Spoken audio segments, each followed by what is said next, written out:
Well, hello. My name is Greg Starbuck. I'm a licensed therapist here in California, and I do these little snippets on topics for Christians. Um, it's kind of interesting and fun in my industry, and for those that take an interest in these type of topics, they're only meant to be informational, maybe, or something educational in a way, or maybe a little entertaining, right?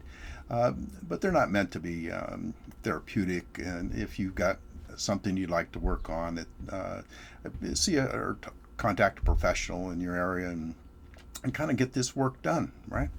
And I just kind of do, they're only 5 or 6 minutes, and they're just enough to take a look at a topic. And again, they're not exhaustive, they're just my perspective after many years of doing this kind of work. And today's topic is bipolar. Oh my gosh, manic depressive. It's been around a long time. And the idea that Christians could be bipolar. Well, a lot of Christians are bipolar, and some have kind of moderate symptoms. Some have severe symptoms, and I'm going to give you a quick breakdown on the symptoms for bipolar.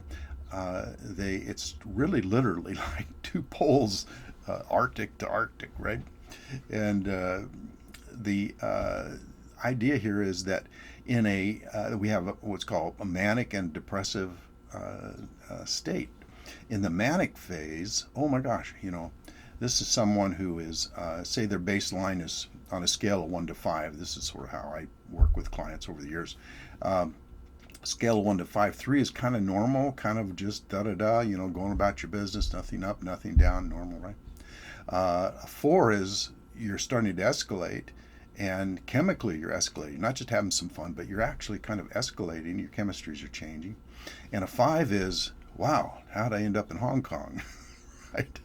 You know, now, folks I've worked with have had some pretty interesting stories in the manic phase, and then we have the depressive stage. Um, 3 is kind of a norm, right? Kind of a things are okay, and then you drop down to maybe a 2 where I'm kind of getting depressed and things aren't going well. I'm not feeling very good, and literally your chemistries are changing within your body. And a 1 or even a 0 is total dropout. You're just almost catatonic. You're just not doing anything, going anywhere, not thinking about anything, and that would be totally the other way.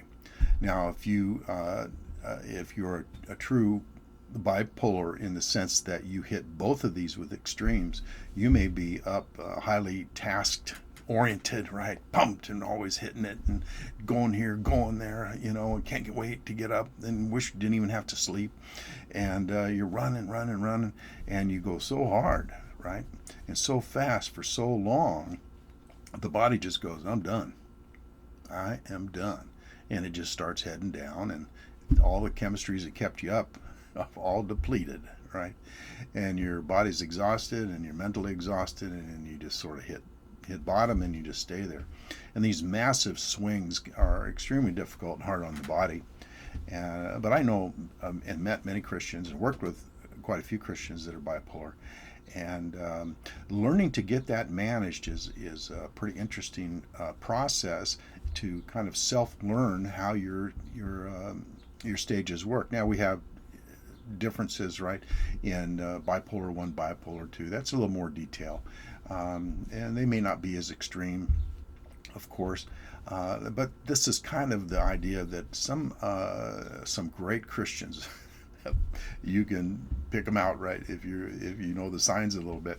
I don't mean over zealous or kind of out there having a lot of fun and adventurous and that kind of thing, but I mean the extreme stuff. Like one client I worked with, hit the manic phase, went to Japan, got married, and then hit the depressive stage. It had no clue how to get home. Boom, right? This is pretty heavy stuff.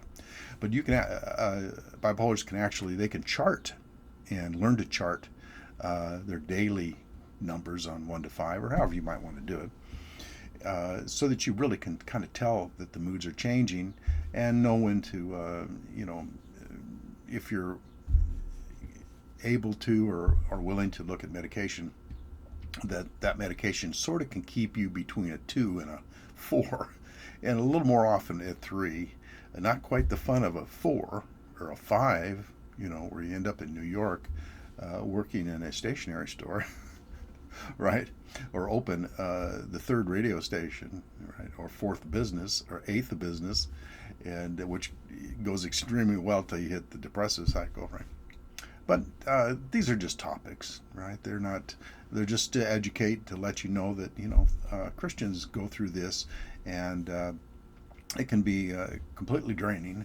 But praise God, you're saved, and this is just something you got to work with throughout your lifetime, and it's responsible to see, kind of take a look and try to get it figured out. Well, that's kind of a little vignette on bipolar, and I hope it was interesting for you, and I'll catch you on the next topic on things to talk about. Very nice to talk with you for a little bit. Thanks.